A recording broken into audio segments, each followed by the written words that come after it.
We were married for 8 years, together for almost 12. I used to think we were one of those couples who just worked. Not perfect, obviously, but solid. We laughed a lot, fought rarely, and even when we did, it never felt like the kind of fight that left scars. We'd always find our way back to each other. She was my best friend. Genuinely. We'd stay up late watching dumb shows, make fun of the characters, share inside jokes no one else got. I trusted her completely. That kind of deep, quiet trust you stop even thinking about after a while. Life wasn't glamorous, but it was good. We both worked full-time, no kids yet, though we talked about it a lot, half serious, half someday when we're ready. We'd saved up for a house and finally moved into one a couple of years ago. We painted the walls together, argued over furniture, and she'd dance around in old t-shirts while unpacking boxes. I remember looking at her one night while she was cooking and thinking, yeah, this is it. I'm lucky as hell. I really believed we were happy. She told me I made her feel safe, that she couldn't imagine life without me, and I believed every word. There were no warning signs back then. Nothing that screamed, something's wrong. If anything, I thought we were getting stronger, more in sync. If someone had told me that one day I'd be writing about her cheating on me, I'd have laughed.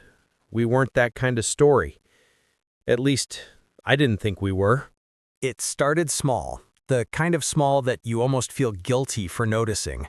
She got more private with her phone, started keeping it face down on the table, setting it to silent, even when she never used to care. At first, I brushed it off.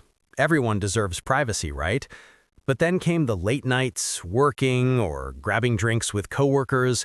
She'd come home smelling like perfume that wasn't hers, not the one she used every day, and when I'd ask how it went, she'd smile, but her eyes looked tired, guilty, maybe. The shift was slow, but I felt it. She was there, but not there. She laughed less. We stopped touching as much. The intimacy faded, like someone turning down the volume on our life together. I told myself we were just in a rough patch, that maybe she was stressed from work. I wanted to believe that so badly. Then one night, she left her phone charging in the kitchen while she was in the shower. I don't even know what made me do it. Gut instinct maybe, desperation, but I picked it up. My hands were shaking before I even unlocked it. I told myself I'd only look if something popped up. Within seconds, I saw a message notification from a guy I didn't recognize. Last night was amazing. I can still taste you. My stomach dropped so fast I thought I'd throw up. I opened the thread. There were weeks of messages, photos, plans to meet. The kind of stuff you can't mistake for anything innocent. She wasn't just having some emotional fling, it was physical, real. I stood there for what felt like hours just reading. My chest hurt, my throat felt tight. The person I loved most, the one I trusted with everything, was someone else entirely. When I heard the water stop, I panicked, dropped her phone, and went to sit on the couch pretending to scroll through mine. When she came out, wrapped in a cowl, smiling like nothing was wrong, I couldn't even look at her. My hands were still shaking. That was the moment I knew my life had split in two, the one before that text and the one after. I didn't sleep that night. I just lay there next to her, staring at the ceiling, my mind replaying those messages over and over. She slept peacefully, even mumbled something in her sleep. I wanted to shake her awake, scream, "How could you do this to me?" But I didn't. I waited until the morning. When she got up, I told her we needed to talk. She looked nervous immediately, like she already knew. I asked her straight out if she was seeing someone else. There was a long pause. She didn't even deny it at first. She just froze, eyes darting everywhere but mine. And then she whispered, "How much do you know?" That line broke something in me. Not no, of course not. What are you talking about? Just damage control. I told her I'd read the messages. She started crying, saying it wasn't what it looked like, but come on, what else could it possibly be? I told her to stop lying and just tell me the truth. Eventually, she did. She admitted it had been going on for a few months. Some guy from her office. Started as harmless flirting, she said. Then drinks after work. Then one night she didn't mean for it to happen, but it did, and it kept happening. She said she felt disconnected from me, that she didn't know how to talk about it, so she just drifted into someone else's arms. She kept crying, saying she still loved me, that it didn't mean she didn't love us, that she was confused, lost, lonely, all the cliches I've read about in posts like this, and now it was my life. I just sat there, numb, staring at her while she broke down. I wanted to yell, to throw something, to make her feel a fraction of what I was feeling, but all I could say was, "You had every chance to talk to me, every single one, and instead you chose this." She begged me not to leave, said she'd do anything to fix it, but I couldn't even process words at that point. I just walked out, took my keys, got in the car, and drove. No idea where I was going, just away. The silence in that drive was deafening. I felt like the world had flipped upside down. The person I built my life around was suddenly a stranger. The first few days felt like I was walking through fog. Everything was heavy. Breathing, thinking, even existing. I'd wake up and for half a second forget what had happened. Then it hit me again like a punch to the chest. That sick, hollow feeling in the gut, the one that doesn't go away. Food tasted like nothing. Music hurt. Sleep was impossible. Anger came first. Hot, shaking anger. I'd replay her words in my head, her excuses, that look on her face when she realized she was caught. I'd grip the steering wheel or a pillow or anything just to keep from screaming.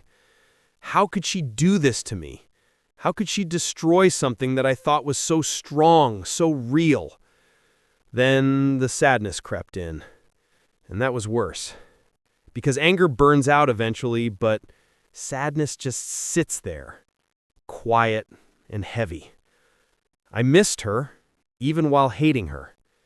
I'd catch myself reaching for my phone to text her or seeing something funny and thinking, oh, she'd laugh at that, before remembering. And then that wave of grief would wash over me all over again. I thought about every moment we'd shared. Trips, birthdays, random nights watching Netflix, and they all felt contaminated now. Like I couldn't look at a single memory without wondering if she was already lying to me then. That's the part that messes with you the most, realizing that your timeline doesn't make sense anymore. I went through it all. Anger, denial, sadness, even a weird kind of guilt like maybe I could have done more, maybe I missed signs, maybe I didn't make her feel loved enough. It's stupid, but when you're broken, logic doesn't mean much. Eventually, it just became this dull ache. I started functioning again, eating, sleeping, going to work, but I felt empty, like I was living someone else's life. Everyone kept telling me to take care of myself, but how do you do that when you don't even know who you are anymore? There's this moment, though. I remember sitting alone one night, staring at the half-empty side of the bed, and I realized something. I couldn't live in this pain forever. Whether she and I survived this or not, I had to survive it. That was the first time I felt a flicker of something like strength again. After about 2 weeks of silence, she reached out again. Long messages, paragraphs about how sorry she was, how she couldn't eat or sleep, how she didn't realize what she had until she lost it. Classic lines, but I could tell she meant it, or at least thought she did. She wanted to talk in person, to explain everything properly. I agreed. Part of me needed to see her, to close the loop. When she came over, she looked wrecked. Dark circles, puffy eyes, hair a mess. For a moment, I saw the woman I fell in love with, not the one who betrayed me. That hurt the most. She said she ended things with him right after I found out. Said she was willing to go to therapy, do anything to rebuild what we had. She swore it was a mistake, that it didn't mean anything. I told her that was the problem. If it didn't mean anything, why risk everything for it? We talked for hours. There were tears, apologies, silences that lasted forever. In the end, I told her I needed space. Real space. Not a week or two, but months. I couldn't just flip a switch and forgive her. Trust doesn't come back because someone cries and says sorry. So I moved out. Found a small apartment near work. Started focusing on just existing again. Therapy helped. Not for the marriage, but for me. I needed to untangle what I felt, figure out what I wanted. And the truth is, the more time passed, the clearer it became that I couldn't go back. I thought I'd miss her more, but what I missed was the version of her I thought I had. The person I loved doesn't exist anymore. Maybe never did the way I imagined. Once I accepted that, I started to breathe again.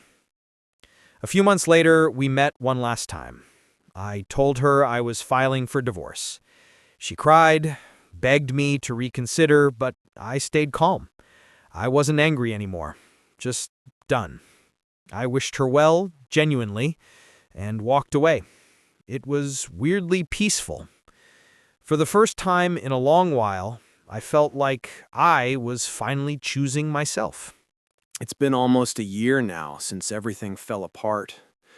Sometimes it still hits me when I drive past the old house or when a song we used to listen to pops up on shuffle. But it doesn't crush me anymore.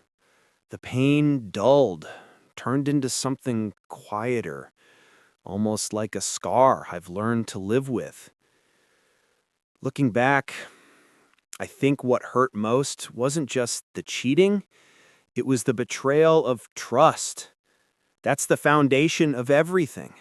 Once it cracks, you realize how fragile love can be, even the kind you swore was unbreakable. I've learned that love alone isn't enough. You can love someone with your whole heart and still lose them to their own emptiness. You can do everything right and still end up standing in the wreckage. And that's not on you. That's a lesson I fought hard to believe. I don't hate her anymore. I don't think she's evil. Just selfish, lost, weak, human, I guess. Maybe in another life we'd both do things differently. But in this one, I'm grateful I found the strength to walk away instead of bleeding out, trying to fix something that was already dead. If anyone reading this is where I was, confused, heartbroken, wondering if you should stay or go, listen to your gut. If the person who broke you isn't showing real, consistent effort to rebuild and you still can't find peace, it's okay to leave. You're not a failure for choosing yourself. I still believe in love. I just know now that it has to go both ways. Loyalty, respect, communication, the quiet stuff that matters more than grand gestures.